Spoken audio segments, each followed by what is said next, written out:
A very good evening to all my friends from the media. I welcome you all to Election Commission of India's press conference on special intensive revision. I welcome Honorable Chief Election Commissioner Shri Gyanesh Kumar Sir, Honorable Election Commissioner Dr. Sukhbir Singh Sandhu Sir, Honorable Election Commissioner Dr. Vivek Joshi Sir, Senior Deputy Election Commissioners Shri Manish Garg ji, Shri Pawan Kumar ji, Deputy Election Commissioners Shri Bhanu Prakash ji, Shri Sanjay Kumar, DGIT, Mrs. Seema, Ms. Shubhra Saxena, Director ECI, Shri Vijay Pandey ji, DDG Law. I am Ashish Goel, DG Media.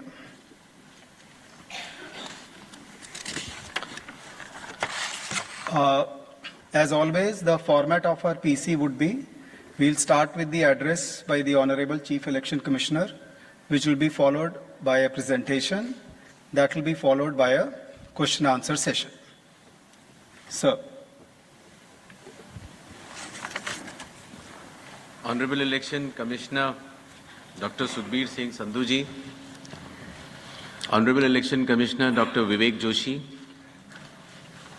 Election commission के senior officers, media के हमारे साथी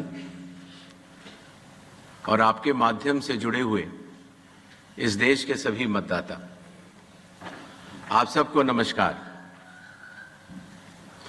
आज हम सब special intensive revision के दूसरे चरण के रोल आउट के संबंध में आयोजित इस प्रेस कॉन्फ्रेंस में उपस्थित हैं।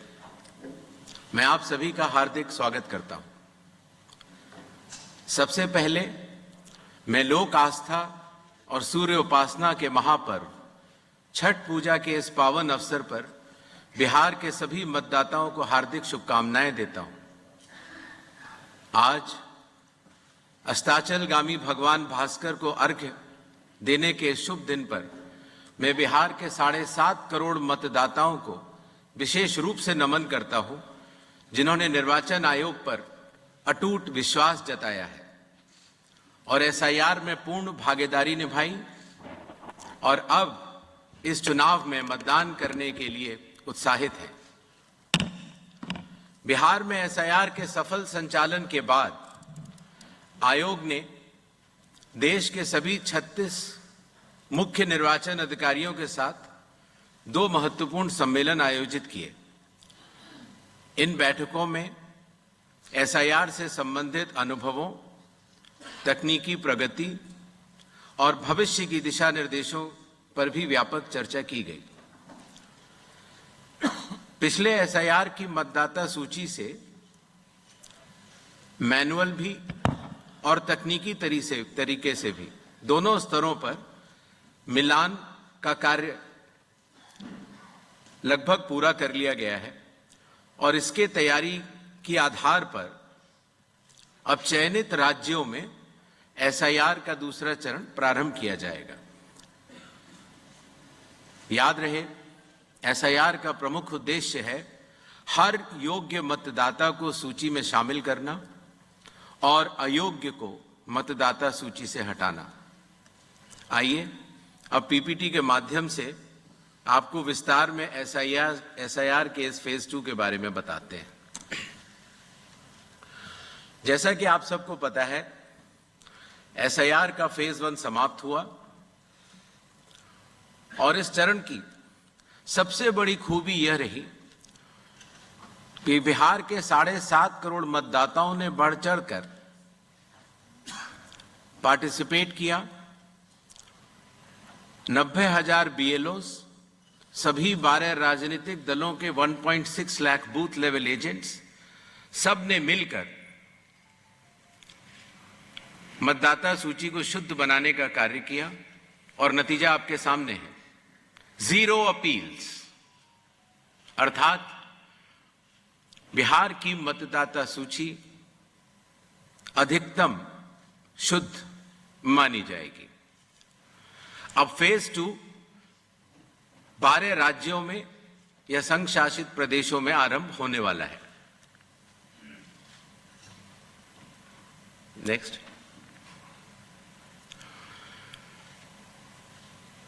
किसी भी मतदाता के लिए जो उसकी अर्हताएं हैं वो संविधान के अनुच्छेद 326 में लिखी गई हैं, अर्थात भारत का नागरिक होना, कम से कम आयु 18 वर्ष की होना, उस विधानसभा क्षेत्र का सामान्य निवासी होना और किसी अन्य कानून से उसको डिस्क्वालीफाई न किया गया।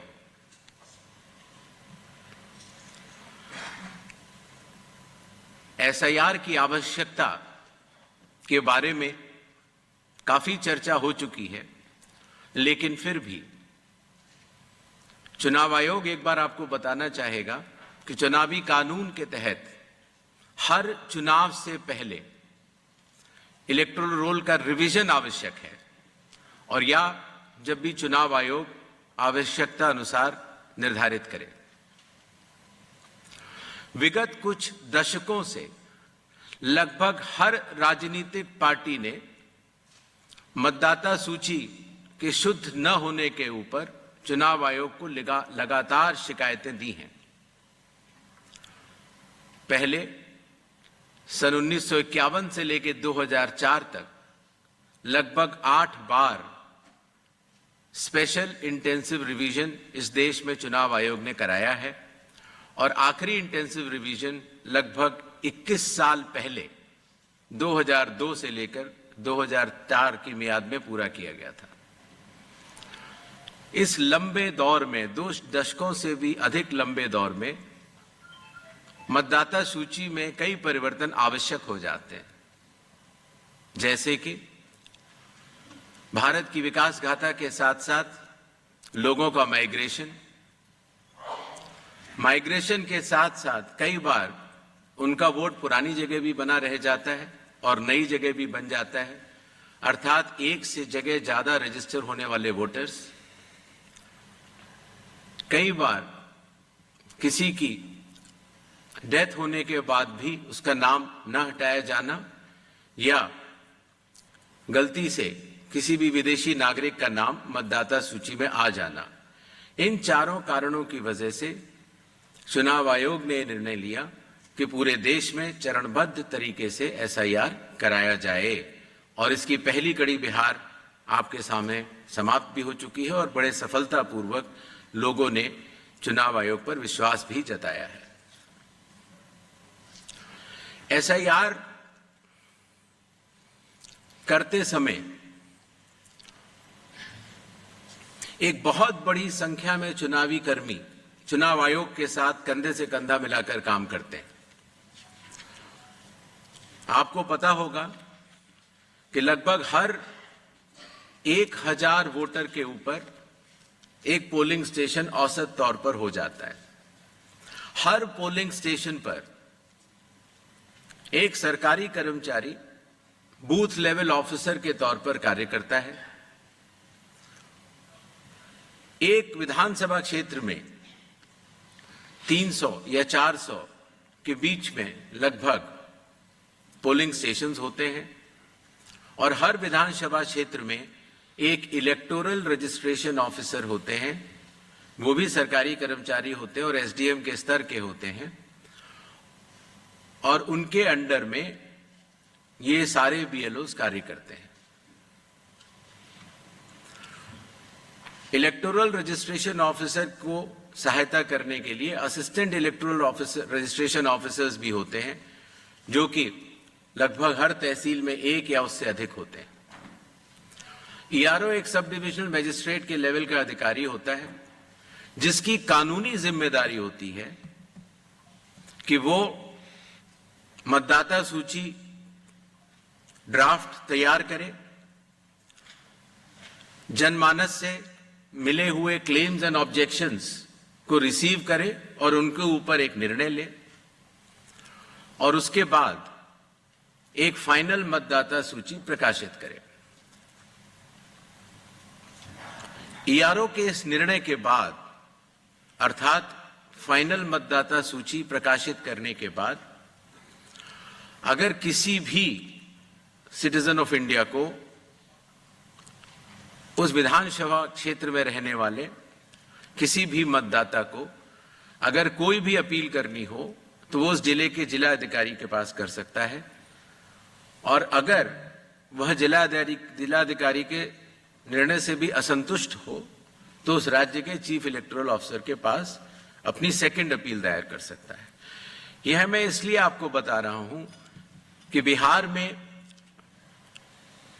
सभी राजनीतिक दलों के साथ मिलकर जब एसआईआर हुआ, उसके बाद जो जिला मजिस्ट्रेट्स के पास अपील आई 38 जिलों में, वह शून्य थी। अर्थात ईआरओ और इलेक्टर्स ने मिलकर और बूथ लेवल एजेंट्स ने मिलकर बहुत ही अच्छा काम किया।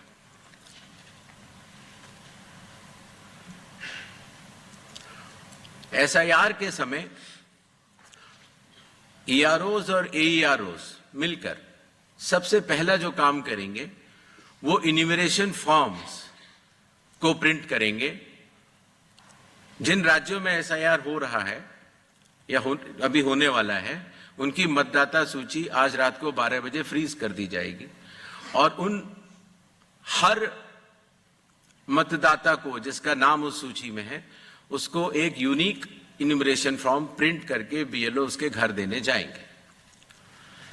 इन्यूमरेशन फॉर्म में वो आवश्यक डिटेल्स होंगे जो कि आज की मतदाता सूची में हैं। जब बीएलओ फॉर्म्स डिस्ट्रीब्यूट करना शुरू करेंगे एग्जिस्टिंग इलेक्टर्स को, उसके बाद इन्यूमरेशन फॉर्म में जिसका भी नाम है वो उसको लिंक करने का प्रयास करेंगे कि क्या उन्हीं का नाम 2003 की सूची में था। अगर था तो उनको कोई भी कागज और नहीं देने होंगे। इसी तरीके से अगर उनका नाम स्वयं नहीं था और उनके पिताजी या माताजी का नाम था तो भी उनको कोई और कागज नहीं देने होंगे। तो ये लिंकिंग और मैचिंग, बिहार जब हमने एसआईआर किया था तो सिर्फ बिहार की अवेलेबल थी, और आज पूरे देश की 2002 से 4 में हुए एसआईआर की मतदाता सूची जो लिंक दिया गया है voters.eci.gov.in पर कोई भी देख सकता है और इस मैचिंग को स्वयं भी कर सकता है। बीएलओज, बूथ लेवल ऑफिसर्स एसआईआर की प्रमुख कड़ी होते हैं। जब वो घर जाते हैं तो कई बार ऐसा भी हो सकता है कि किसी और व्यक्ति की उम्र उस घर में 18 साल के ऊपर की हो गई हो, तो हाथ की हाथ उसी समय वो उनका फॉर्म 6 भी भरवा लेंगे और डिक्लेरेशन भी ले लेंगे और उसकी मैचिंग और लिंकिंग भी पुराने एसआईआर से कर लेंगे।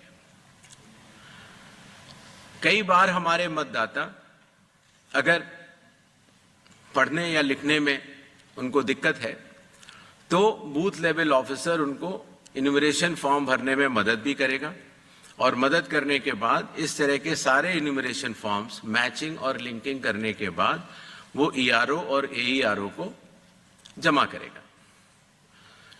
कई बार एक बार जब बूथ लेवल ऑफिसर घर जाता है तो या तो कुछ मतदाता अवेलेबल नहीं होते या कहीं गए होते हैं, और या उनको मैचिंग या लिंकिंग करने में कोई समय लग रहा हो, तो ऐसे केस में बूथ लेवल ऑफिसर्स दूसरी बार भी जाएंगे और तीसरी बार भी जाएंगे।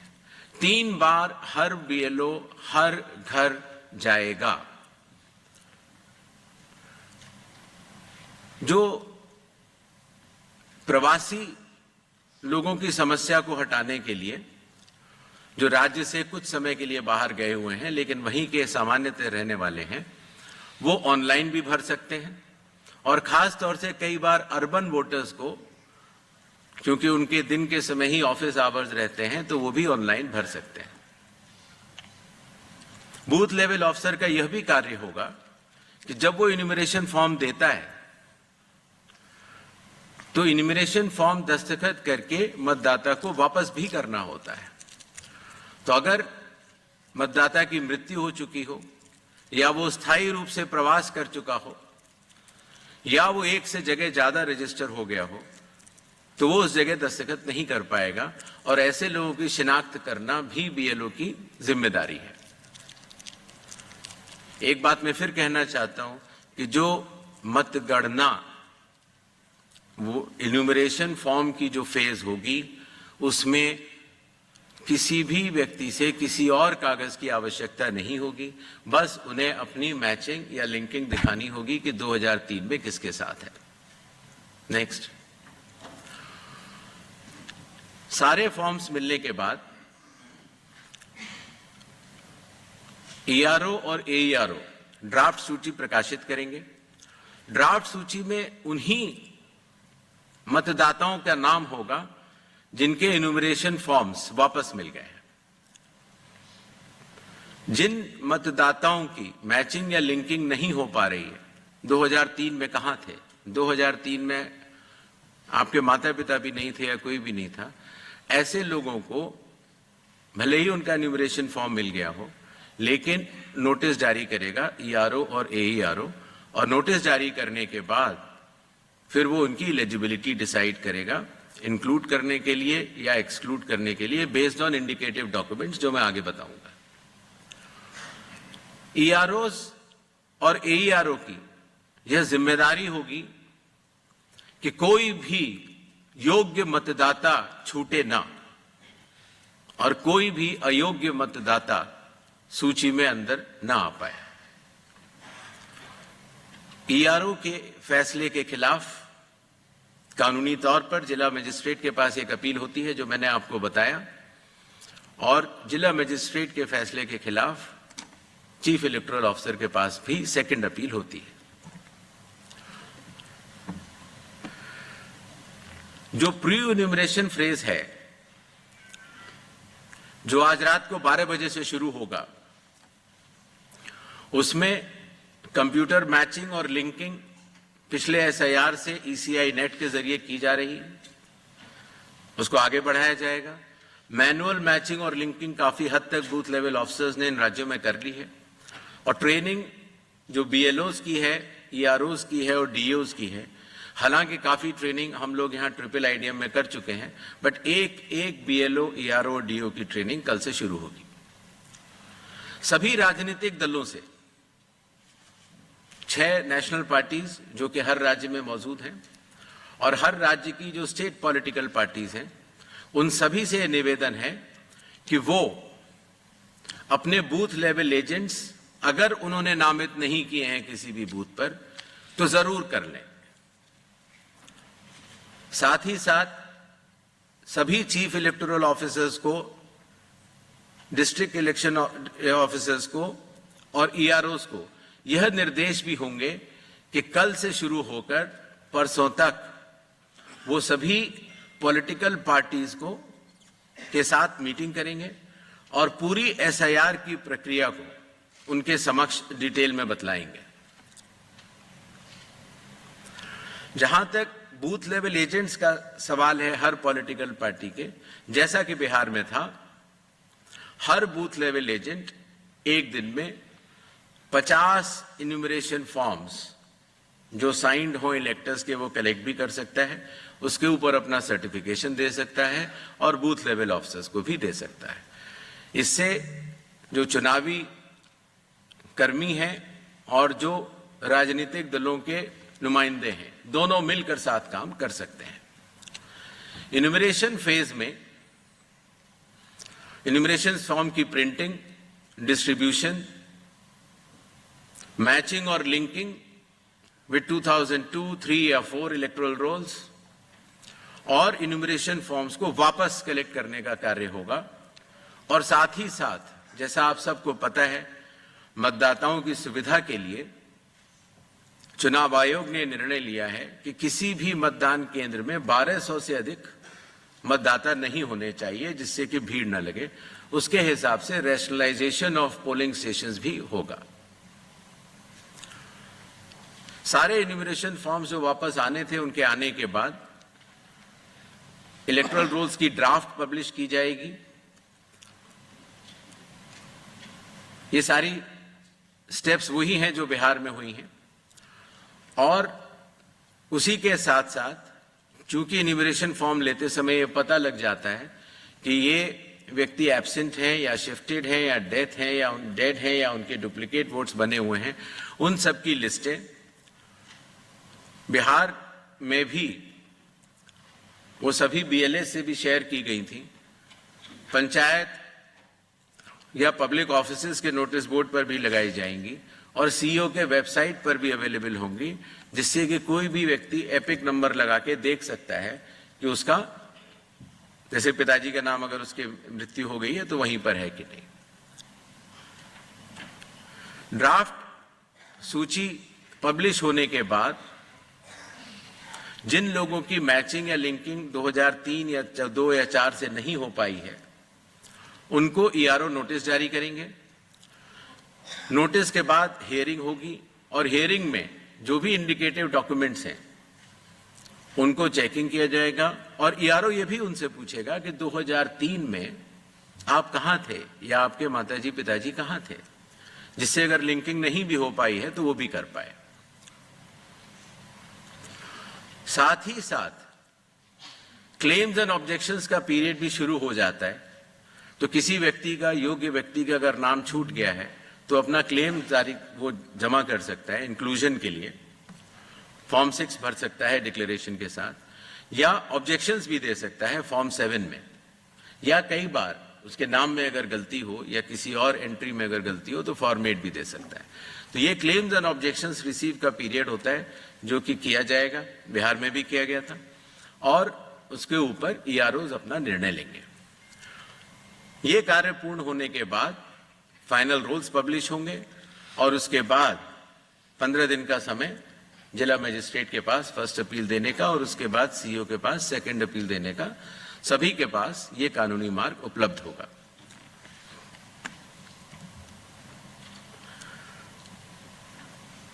जैसा कि बिहार में चुनाव आयोग ने बहुत सफलतापूर्वक दर्शाया कि जो वल्नरेबल ग्रुप्स होते हैं, खास तौर से जो बुजुर्ग हैं या बीमार हैं या दिव्यांग हैं या कई बार हमारी बुजुर्ग महिलाएं हैं, तो इनको अगर किसी भी मैचिंग करनी है 2003 से या लिंकिंग करनी है, उन्हें कंप्यूटर नहीं आता, उनके पास मोबाइल नहीं है या उनको कोई सर्टिफिकेट बनवाना है, तो वॉलंटियर्स जो है वो या तो सरकारी कर्मचारी होते हैं या एनसीसी या एनएसएस के वॉलंटियर्स होते हैं। तो स्वयं उस व्यक्ति के लिए वो चले जाते हैं और वो कागज बनवा लेते हैं, जिससे कि हमारे मतदाताओं को कोई भी असुविधा नहीं हो। और इसकी वजह से आपने देखा होगा बिहार में जब 7.5 करोड़ मतदाताओं ने चुनाव आयोग के साथ कंधे से कंधा मिलाकर जब काम किया तो कोई भी परेशानी नहीं हुई। इस फेज में एसआईआर के समय 1200 तक हम पोलिंग स्टेशंस को भी रैशनलाइज कर लेंगे और कुछ नए पोलिंग स्टेशंस भी खोले जाएंगे, जो कि बदलाव के साथ साथ हाई राइज बिल्डिंग्स में भी होंगे या गेटेड कॉलोनीज में, या कई बार जो स्लम क्लस्टर्स छूट गए हैं वहां पर।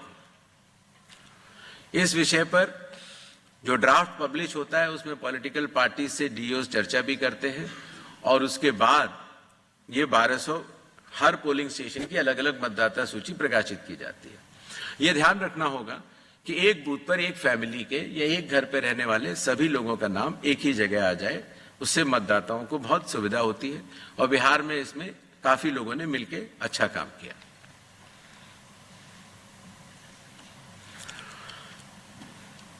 जो बिहार का एसआईआर हम लोगों ने कराया उससे चुनाव आयोग को यह भी समझ में आया कि इन्यूमरेशन फॉर्म में एक छोटा सा परिवर्तन करना आवश्यक है। अर्थात जहां रेड बॉक्स आप देख रहे हैं वहां डिटेल्स ऑफ प्रीवियस एसआईआर है। अर्थात 2003 में अगर आप स्वयं थे तो उसके डिटेल्स भर दें, या 2003 में आपके पिताजी या चाचा या कोई भी उस जनरेशन के थे उनका भर दें, जिससे कि मिलान सरल हो जाए।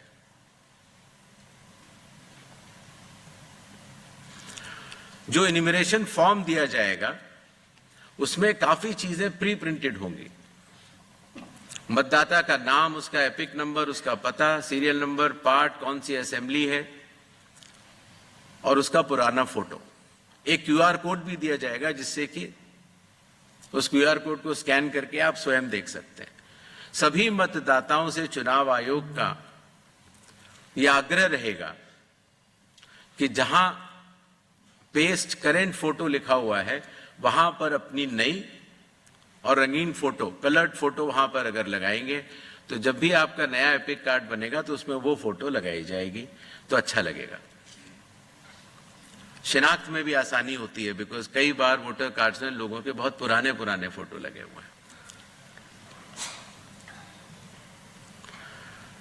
इन्यूमरेशन फॉर्म का ये हिस्सा है जो प्री प्रिंटेड के बाद नीचे आता है, उसमें ये डिटेल्स इलेक्टर्स को भरने होंगे। आधार नंबर बिहार में भी ऑप्शनल तरीके से चुनाव आयोग ने लिया था और इस बार भी आधार नंबर लिया जाएगा। फादर का नाम भी है, एपिक भी है, आपके स्पाउस, मदर, फादर का नाम भी है, डेट ऑफ बर्थ भी है। जी, जो प्रीवियस एसआईआर के जो 2 खाने मैंने आपको बताए थे उसमें स्वयं का अगर नाम है तो पहला जो बाईं तरफ वाला बॉक्स है इसमें इलेक्टर का नाम, एपिक अगर उसका है उस समय तो, बिकॉज 2003 में कई लोगों के पास एपिक नंबर नहीं था। रिलेटिव का नाम, कई बार फादर का नाम होता है और रिलेशनशिप तो वहां पर फादर होगा।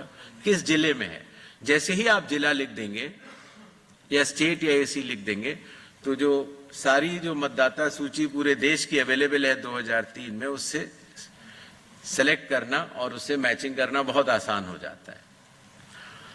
इसी तरीके से अगर आपका नाम नहीं है 2002, 3 या 4 की मतदाता सूची में तो आप अपने फादर, मदर या जो भी उस श्रेणी के जो रिलेटिव्स हैं उनके डिटेल भर सकते हैं, तो उससे भी ये मैचिंग सरल हो जाती है। क्लेम्स एंड ऑब्जेक्शंस के पीरियड में फॉर्म 7 और फॉर्म 8 की आवश्यकता पड़ती है और फॉर्म 6 तो खैर चूंकि इन्यूमरेशन फेज में ही इस बार हम कलेक्ट कर ले रहे हैं। बिहार में हम लोगों ने उसको बाद में किया था, लेकिन इस बार हम शुरू से ही कर ले रहे हैं।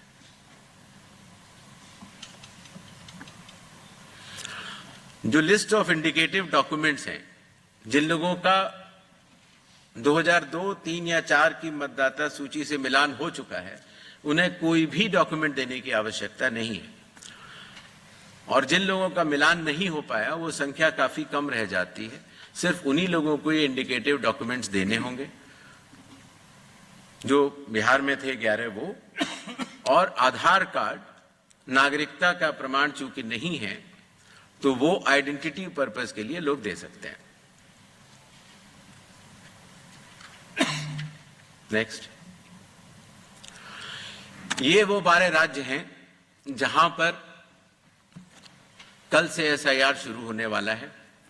Andaman and Nicobar island, union territory, state Chhattisgarh, Goa, Gujarat, Kerala, union territory Lakshadweep, Madhya Pradesh, Puducherry union territory, Rajasthan, Tamil Nadu, Uttar Pradesh, west Bengal, इन 12 राज्यों में कुल मतदाता 51 करोड़ के लगभग हैं। लगभग 5,33,000 बूथ लेवल ऑफिसर्स इस महान कार्य में अपना योगदान देंगे। लगभग 7,64,000 बूथ लेवल एजेंट्स जो पार्टीज द्वारा नामित हैं वो इसमें अपना योगदान देंगे और लगभग 10,500 EROs और लगभग 321 कलेक्टर्स, ये पूरी चुनावी कर्मियों की जो टीम है वो इस एसआईआर की फेज 2 में कार्य करेगी और इसको सफल बनाएगी। शेड्यूल, प्रिंटिंग और ट्रेनिंग का कार्य कल से शुरू होगा और 3 नवंबर तक चलेगा। हाउस टू हाउस इन्यूमरेशन 4 नवंबर से 4 दिसंबर तक।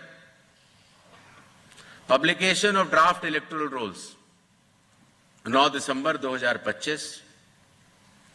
क्लेम्स एंड ऑब्जेक्शंस का पीरियड 9 दिसंबर 2025 से लेके 8 जनवरी 2026। जिन लोगों को नोटिस जाएंगे उनकी हियरिंग और वेरिफिकेशन का समय 9 दिसंबर से 31 जनवरी तक होगा और फाइनल इलेक्टोरल रोल्स 7 फरवरी 2026 को प्रकाशित किए जाएंगे।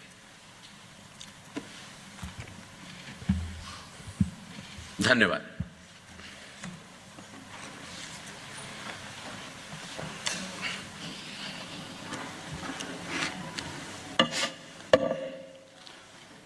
Now we'll start with the question and answer session. As per our previous format, we will be taking questions in groups of 5, and please be rest assured that maximum number of questions will be taken. Why? Sir, I will ensure that your question is taken. Please be seated. Sir, your question will be taken. That's all.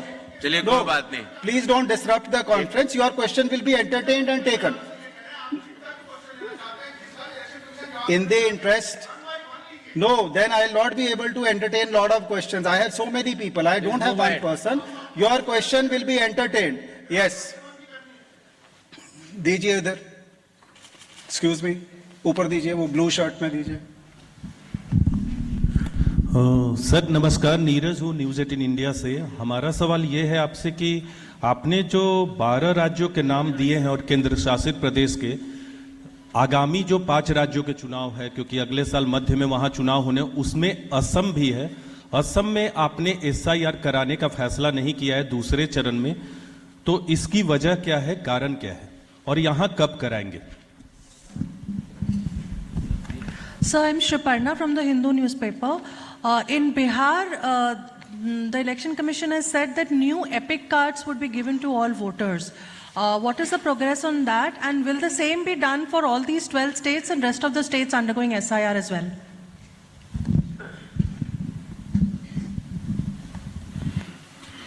Ji sir, मैं Manish Agarwal Navbharat times से। Sir, एक सवाल ये है कि अगर मेरा vote Delhi में है और मेरे माता पिता का वोट 2003 या 4 में यूपी या किसी अदर स्टेट में रहा, तो मैं उसका मिलान कैसे करूंगा? मतलब मेरे को तो ये प्रॉब्लम होगी कि मैं वहां से कैसे लूं या कैसा करना होगा। सेकंड इज, इसमें भी सर आधार की आपने बात की कि आधार दे सकते हो, लेकिन जब आधार के साथ हमें डेट ऑफ बर्थ और बर्थ सर्टिफिकेट देना है तो फिर आधार का मतलब क्या है सर? Thank you sir. मैं महेश केजरीवाल बोल रहा हूँ लोकसभा से। सर, मेरा सवाल ये है कि जो सेकेंड पेज में वेस्ट बंगाल में जो आपका माइक प्लीज, होना है, थोड़ा इसको पास कीजिए माइक। सर, सेकेंड पेज में जो SIR होना है विशेष करके वेस्ट बंगाल में, तो उसमें मुख्यमंत्री ने दूसरा mic.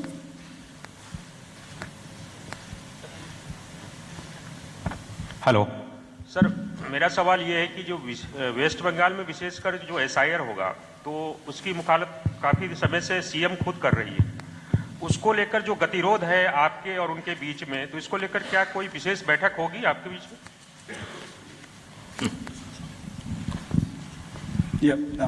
Sir, this is Damini from the Indian Express.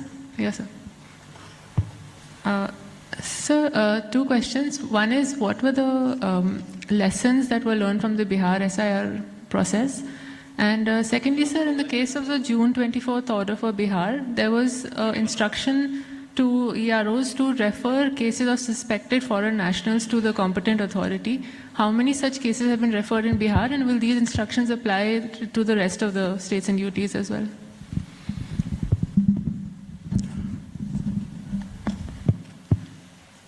Assam का एक विषय पूछा गया। जैसा कि आप सब लोगों को विदित होगा, भारतीय नागरिकता कानून में आसाम के लिए नागरिकता के लिए अलग प्राविधान है। और दूसरा विषय ये है कि माननीय सुप्रीम कोर्ट की देखरेख में वहां पर नागरिकता की जांच का कार्यक्रम लगभग पूर्ण होने वाला है। ऐसी स्थिति में जो ये 24 जून का SIR का ऑर्डर था, वो पूरे देश के लिए था, वो आसाम पर लागू नहीं होता, और इसलिए आसाम के लिए अलग से रिवीजन के आदेश जारी किए जाएंगे। जहां तक नई एपिक की बात थी, तो जिन लोगों की एंट्रीज में बदलाव हुआ, जिनके एड्रेस में बदलाव हुआ या जिनके पोलिंग स्टेशन में बदलाव हुआ, उन सभी को नए एपिक बिहार में मिले हैं। और इसी तरह से पूरे देश में भी जहां जहां एंट्रीज में परिवर्तन होगा वहां पर नए एपिक्स मिलेंगे। जो मैचिंग और लिंकिंग का प्रश्न पूछा गया, voters.eci.gov.in पे अगर आप जाएंगे तो आप 2002, 2003 और 2004 की मतदाता सूची को स्वयं देख सकते हैं। BLO भी स्वयं देख सकता है। सूची देखने के लिए आपको उसमें सबसे पहले राज्य बताना होगा, फिर आपको जिला बताना होगा, और उसके बाद जिले में वो सर्च की जा सकती है कि मेरा नाम कहाँ है। इसीलिए अगर आप दिल्ली में हैं और आपके अगर माता पिता यूपी के रहने वाले थे, मान लीजिए लखनऊ के रहने वाले थे, तो आपको उधर जाना है यूपी पर, फिर लखनऊ बटन दबाना है, फिर माता पिताजी को वहां सर्च कर लेना है और आपको लिंक का वो बटन दबा देना है। इतनी सरल प्रक्रिया उसको हमारे IT डिपार्टमेंट ने बनाई है। जहां तक आधार की बात है, माननीय सुप्रीम कोर्ट ने कहा है कि आधार का उपयोग आधार एक्ट के अनुरूप होगा, और आधार एक्ट के सेक्शन 9 में ये कहा गया है कि आधार डोमिसाइल का या सिटीजनशिप का प्रमाण नहीं होगा। जहां तक जन्म तिथि की बात है, उसके ऊपर भी माननीय सुप्रीम कोर्ट के कई आदेश हैं जहां पर कि ये कहा गया कि आधार जन्म तिथि का प्रमाण नहीं है, और इसका ध्यान रखते हुए आधार अथॉरिटी ने अपना नोटिफिकेशन जारी किया। और आज भी अगर आप कंप्यूटर से अपना नया आधार डाउनलोड करते हैं तो उसमें लिखा होता है आधार कार्ड पर ही कि आधार कार्ड न तो जन्म तिथि का प्रमाण है, न डोमिसाइल का, और न कि नागरिकता का। आधार कार्ड आइडेंटिटी का प्रमाण है और ई-साइनिंग के लिए भी उसका उपयोग हो जाता है। तो आधार कार्ड के बहुत सारे अन्य उपयोग भी हैं। जहां तक वेस्ट बंगाल की बात है, कोई भी गतिरोध नहीं है। संविधान के अंतर्गत सभी संवैधानिक संस्थाएं अपने अपने दायित्व का पालन करती हैं। Election commission special intensive revision करते हुए अपने दायित्व का पालन कर रहा है, और इसी तरह से राज्य की सरकारें भी अपने अपने दायित्व का पालन करेंगी। जो बिहार में SIR हम लोगों ने किया, और उसमें जो हम लोगों को लगा कि हम मतदाताओं को और सुविधाएं क्या दे सकते हैं, वो मैंने आपको अपनी PPT में बता ही दिया है। और जून 24 का जो ऑर्डर है वो सिर्फ बिहार के लिए नहीं है, वो पूरे देश के लिए है। Yes. कुछ एडिशनल इंस्ट्रक्शंस भी जारी होंगे इन 12 राज्यों के लिए। जी। Next round please. सवाल पूछना था आपसे, ये जो आपने लिंकअप किया है SIR में 2002 से 4 के इलेक्टोरल रोल से किया है, क्या वो डेट बहुत पहले, प्लीज, वो डेट जो है 23 साल पहले का हो जाता है, तो वो डेट क्या ऐसा नहीं कर सकते हम कि 1 या 2 इलेक्शंस पहले करें जिससे कि सभी को आसानी हो? सर इधर प्रशांत सर, मैं न्यूज़ 24 से। मेरा सवाल सर 2 छोटे छोटे सवाल हैं, पश्चिम बंगाल को ही लेकर के है कि पश्चिम बंगाल से कई बार ये बात आई है कि वो होने नहीं देंगे SIR। ऐसी सिचुएशन में इस चुनाव आयोग क्या करेगा? और दूसरा कि जिस तरीके से वहाँ पे वोटों का मिलान आप करने की सोच रहे हैं, ये कैसे संभव हो पाएगा? क्योंकि बहुत से ऐसी बातें हैं कि वहाँ पे बाहर से आए लोग आ गए हैं और डॉक्यूमेंट्स उनके लगातार रेडी हो रहे हैं। अगर उनके दस्तावेज मान लीजिए गलत तरीके से बन गए, उसको आप कैसे वेरीफाई करेंगे? सर संजय शर्मा, आज तक से।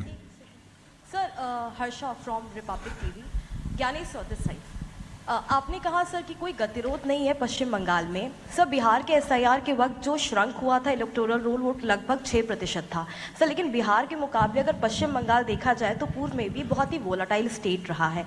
अभी जब से अनाउंसमेंट हुई है पैन इंडिया एसआईआर की, पश्चिम बंगाल खासकर टीएमसी के नेताओं ने कहना शुरू कर दिया है कि there will be blood bath in West Bengal if voters are deleted. तो ऐसे में what will election commission do to counter and restore faith, because West Bengal is different as compared to other states? Sanjay ji. Sanjay Sharma Aaj Tak से। Sir बहुत सारे लोगों का उन लोगों ने क्वेरी भेजी है कि जिन लोगों के नाम डिलीशन होंगे या हुए हैं, क्या उन सारे लोगों को जिनके कई वोटर लिस्ट में कई जगह नाम हैं या जो लोग स्थायी रूप से पलायन कर गए, क्या आयोग उनको भी नोटिस देकर उनकी रजामंदी लेता है क्या? सर अश्विनी।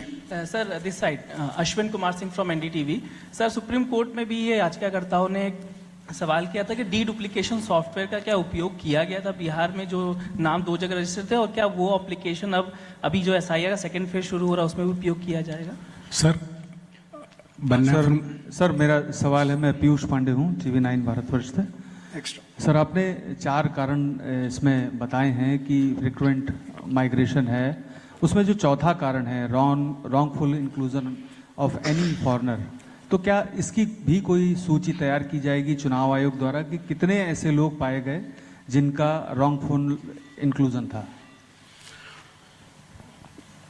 जो एसआईआर की जो आपने डेट की बात की,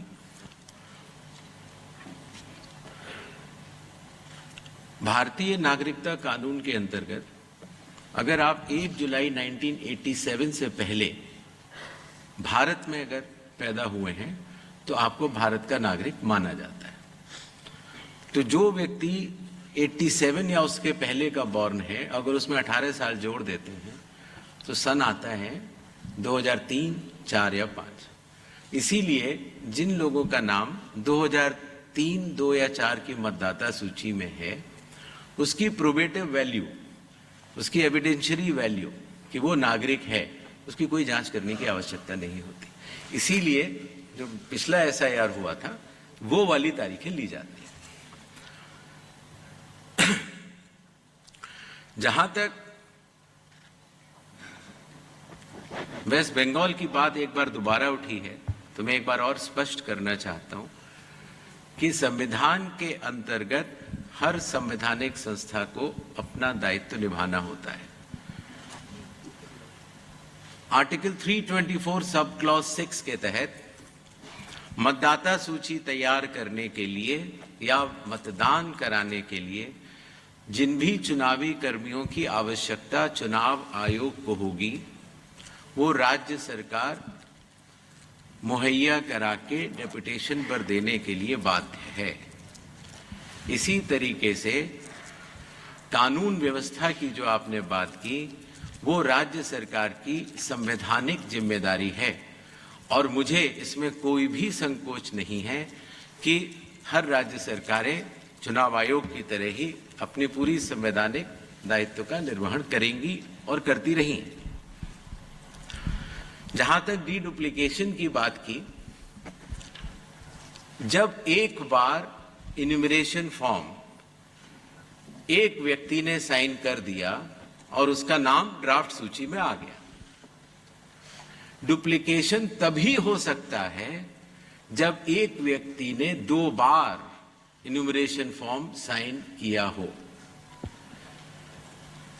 आपके माध्यम से मैं देश के सभी मतदाताओं को यह बतलाना भी चाहता हूं कि हो सकता है कि आपका किसी पुराने जगह वोट अगर बना रह गया हो तो आपके पास घूमते फिरते वो इन्यूमरेशन फॉर्म भी आएगा, लेकिन आपको सिर्फ और सिर्फ एक इन्यूमरेशन फॉर्म पर ही दस्तखत करके जमा कराना है। इस स्थिति में कोई डी डुप्लीकेशन सॉफ्टवेयर चलाने की आवश्यकता नहीं होती, और चूंकि हर व्यक्ति सिर्फ एक इन्यूमरेशन फॉर्म दे रहा है तो उस समस्या का निदान हो जाता है। वैसे भी कानूनी तौर से अगर एक से ज्यादा जगह अगर किसी भी व्यक्ति का मतदाता सूची में नाम है तो वो कानूनी अपराध माना जाता है। इसीलिए चूंकि पहले के विगत वर्षों में चूंकि माइग्रेशन इतना ज्यादा हुआ तो शायद इतना ध्यान नहीं दिया हो लोगों ने, लेकिन अब एसआईआर के बाद मेरा निवेदन रहेगा सभी मतदाताओं से कि वो ऐसा करेंगे, और बिहार में सभी ने इसका स्वागत भी किया और बड़े अच्छे तरीके से हुआ।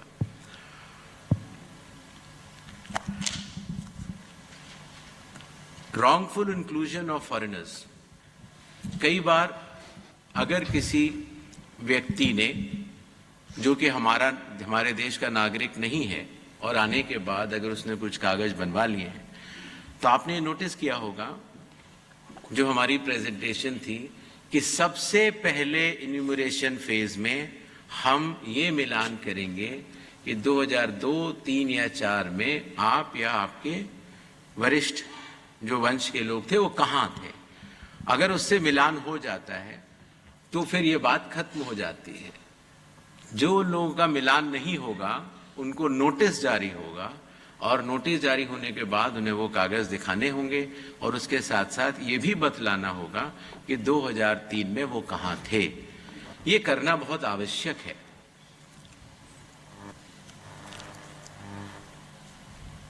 I think I have... Sir, Banna from Matham, Delhi, from here, sir. Please, Sir.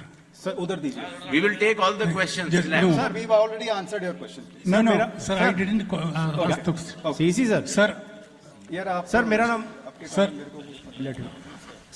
sir, all political parties from Kerala had demanded to postpone the SIR in Kerala. I am from here, sir. I am Banna from Matham, Delhi. All political parties demanded postponement of SIR in Kerala, and Kerala Chief Electoral Officer, he also demanded the postponement. I think he recommended. Even, but you decided to conduct the SIR in this first phase. Sir Gaurav Shrivastava, Times Now Bharat से। Sir सवाल यह है कि चूंकि 12 राज्य हैं और 12 राज्य की परिस्थितियां अलग हैं, क्या स्थानीय तौर पर जो इंडिकेटिव डॉक्यूमेंट्स हैं उनकी कुछ अलग सूची भी रखी गई है राज्यवार क्या, जिससे मतदाताओं को सहूलियत हो, जिनको नए तौर पर जुड़ना हो, जिनका नाम पुरानी मतदाता सूची में ना हो, तो क्या उनके लिए अलग तमिलनाडु के हिसाब से या बाकी राज्यों पुडुचेरी के हिसाब से जो अलग अलग सरकारी आई कार्ड जो है वो इशू किए जाते हैं, उनके आधार पर भी क्या वो अपना नाम जो है वो मतदाता सूची में जुड़वा सकते हैं? सर मैं INS से अखिलेश हूँ। पहली बार जब आपने सर इधर जी सर मैं INS से अखिलेश हूँ। पहली बार जब आपने बिहार में शुरू किया तो काफ़ी राजनीतिक विरोध झेलना पड़ा चुनाव आयोग को। राजनीतिक दल सड़कों पे आए, तमाम आरोप लगाया। आप कह रहे हैं कि अपील 0 थी, इसका मतलब कि क्या राजनीतिक दलों ने गुमराह किया था? और आगे चूंकि आप 12 राज्यों में करा रहे हैं, ऐसी परिस्थितियां ना आए, इसके लिए क्या आयोग कोई गाइडलाइन जारी करेगा? Yes, Sir Vincent from the Telegraph newspaper. Yes, sir.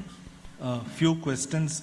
One, during the enumeration phase, would electors be allowed to submit their documents if they have them? Two, children whose parents aren't known, orphans and so on, what are the provisions for them to fill up that column where they have asked for the parents thing? And three, finally, in Kerala, there are local body polls which are expected to happen soon. So will you all have staff to do the SIR work? Will there be both level officers who will be available for doing the SIR work? Okay. Good answer. Give it, Vrinda. तो आपने Please. एक सवाल ये आया था कि जो indicative list of documents हैं जो 11 हैं, जिसमें आधार आइडेंटिटी के लिए 12वें तौर से जोड़ा गया है, ये इंडिकेटिव लिस्ट ऑफ डॉक्यूमेंट्स लगभग सभी सीईओ से चर्चा करके बनाई गई हैं।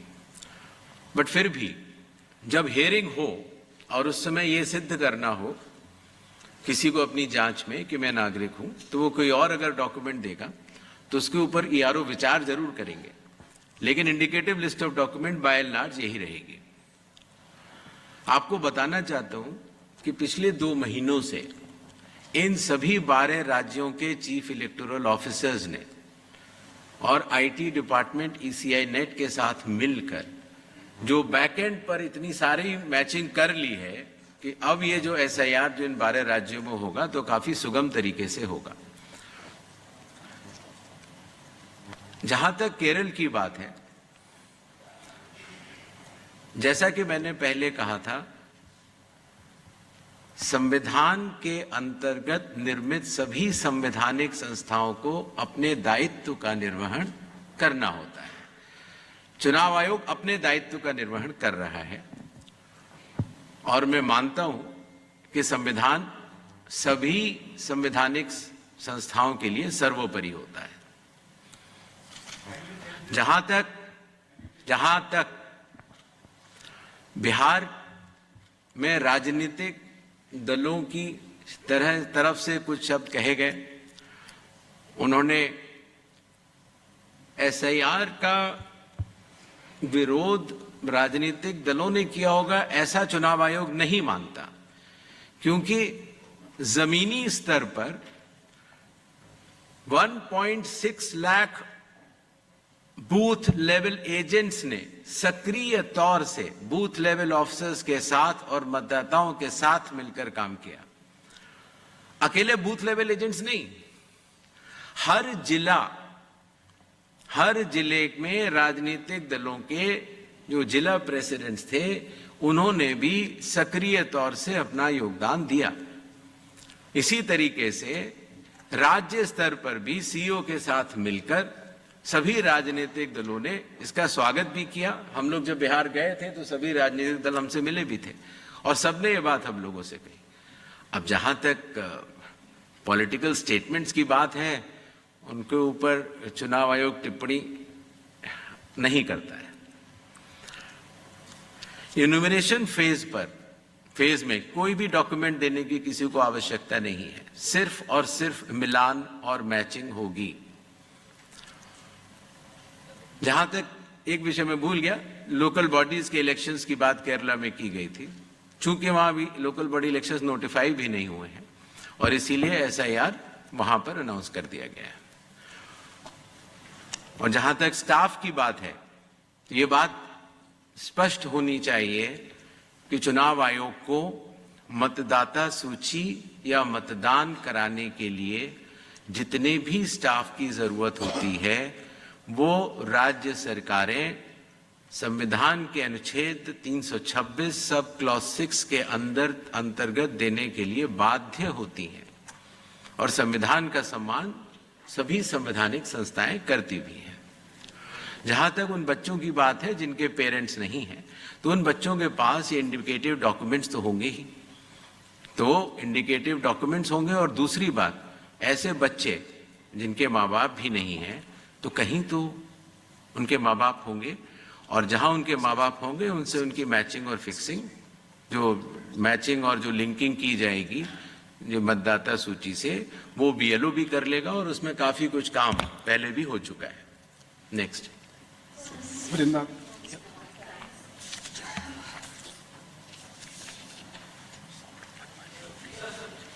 Anubhuti from the Economic Times here.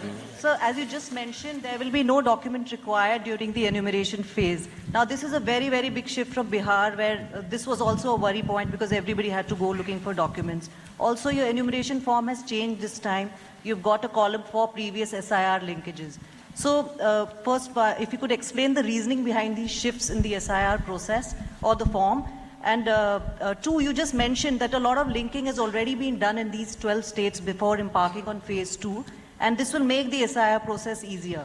Would it mean that the Election Commission was not adequately prepared when it launched the SIR in Bihar?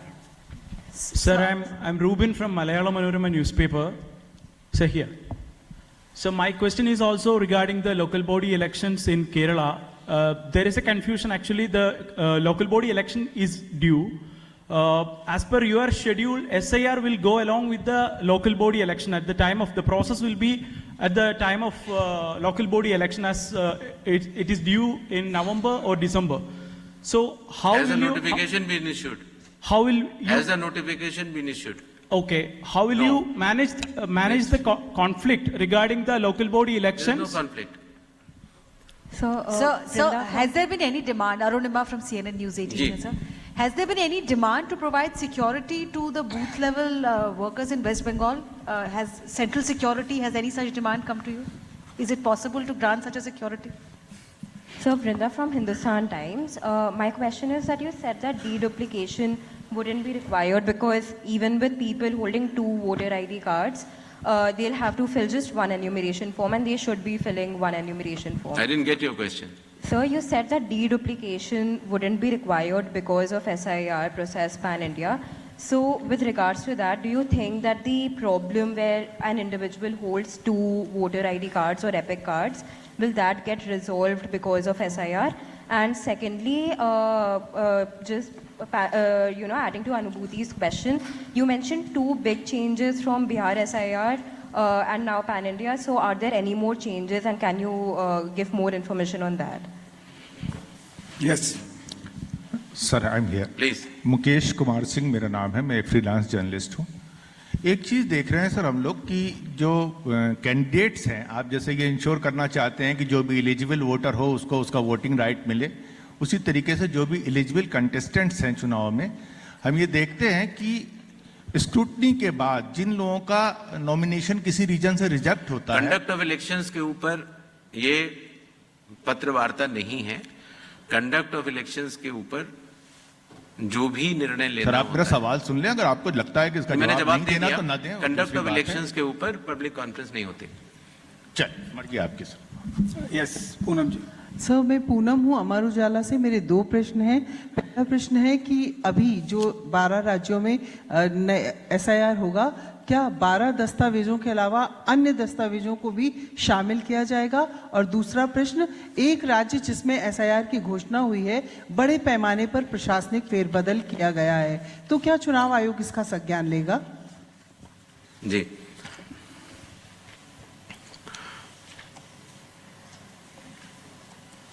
जो BLOs की सिक्योरिटी से संबंधित एक विषय उठाया गया, चुनाव आयोग को पूर्ण विश्वास है कि कानून व्यवस्था ठीक रूप से इन 12 राज्यों में चलेगी और इस तरह की आवश्यकता न पड़े, ऐसी हम कामना करते हैं। डीडुप्लीकेशन की जहां तक बात थी, शायद इस विषय को और गहराई से समझने की जरूरत है। एक व्यक्ति का एक इन्यूमरेशन फॉर्म प्रिंट होता है और वो व्यक्ति अगर उस इन्यूमरेशन फॉर्म पर दस्तखत करता है, उसको BLO वेरीफाई करता है, तो उसका नाम ड्राफ्ट लिस्ट में आ जाता है। अगर उस व्यक्ति के एक से ज्यादा जगह नाम है तो उतने इन्यूमरेशन फॉर्म अलग अलग जगह प्रिंट होंगे। जितने भी नाम है सबके प्रिंट होंगे। तो जब तक वो व्यक्ति मानसिक तौर से कानूनी अपराध करने के लिए तैयार है, तभी 2 इन्यूमरेशन फॉर्म पर वो दस्तखत करेगा, अन्यथा एक पर ही करेगा। बाकी ये टेक्निकल और श्रोडिंगर इक्वेशन और मैथमेटिकल डीडुप्लीकेशन जो चीजें होती हैं, वो तब की जाती हैं जब फील्ड टू पर हाउस टू हाउस सर्वे नहीं किया जा रहा हो। ये physical field to field, person to person एक सर्वे है जो कि अगर आंकड़ों में आप देखेंगे तो वो एक बहुत बड़ा सर्वे है। जहां तक ये 11 दस्तावेजों की बात, ये सारे 11 दस्तावेज सभी चीफ इलेक्टोरल ऑफिसर से डिस्कस करके ही बनाए गए हैं। और अगर हियरिंग के समय कोई ऐसा दस्तावेज अगर कोई व्यक्ति देता है जिससे कि ये प्रमाणित हो जाता है कि वो भारत का नागरिक है, तो स्वाभाविक तौर से उस दस्तावेज को ERO नजरअंदाज नहीं करेंगे। प्रशासनिक फेरबदल SIR अनाउंस करने से पहले हर राज्य सरकार का अधिकार है और वो प्रशासनिक फेरबदल कर सकती है।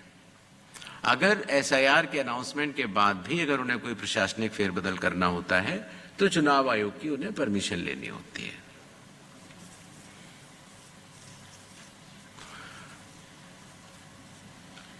जब हमने बिहार का SIR कराया था जब चुनाव आयोग ने उस पर 24 जून को अपने आदेश जारी किए और उसके बाद इन्यूमरेशन फेज रही और क्लेम्स एंड ऑब्जेक्शंस की फेज रही, तो उसके क्रियान्वयन में ये पाया गया कि शुरुआती दौर में दस्तावेज लेने की आवश्यकता नहीं है, क्योंकि अधिकांश जो मतदाता होते हैं वो कहीं ना कहीं लिंक्ड होते हैं या वहीं के रहने वाले होते हैं, तो उनको दस्तावेज देने की आवश्यकता ही नहीं है।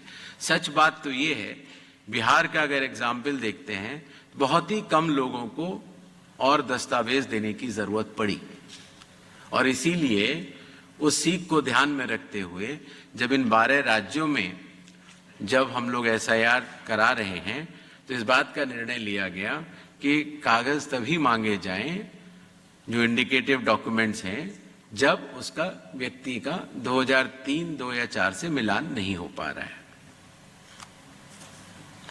कंडक्ट ऑफ इलेक्शंस के समय चुनाव आयोग प्रेस कॉन्फ्रेंसेस में इन विषयों पर इसलिए जवाब नहीं देता है जिससे कि उसका राजनीतिक अर्थ इधर से उधर निकालने के बाद किसी भी राजनीतिक पार्टी को या तो फायदा या नुकसान नहीं होना चाहिए, इसका कोई और रीजन ना निकालना चाहिए। इसी तरीके से जो local bodies please don't cross question. जो लोकल बॉडीज के इलेक्शंस की बात है, उसको एक बार मैं फिर बता देना चाहता हूं कि लोकल बॉडीज के इलेक्शंस अभी तक केरल में नोटिफाई नहीं हुए हैं, और इसीलिए चूंकि SIR अब आ चुका है, तो SIR के लिए जितने भी चुनावी कर्मियों की आवश्यकता है संवैधानिक तौर पर, वो अभी भी फील्ड पर हैं, और मेरे ख्याल से उसमें कोई दिक्कत नहीं होनी चाहिए, क्योंकि वहाँ के CEO ने भी काफ़ी कुछ बैक एंड पर टेक्नोलॉजी से मैचिंग और लिंक का मिलान कर लिया है। Thank you sir. Thank you all. Please join us for T in the atrium.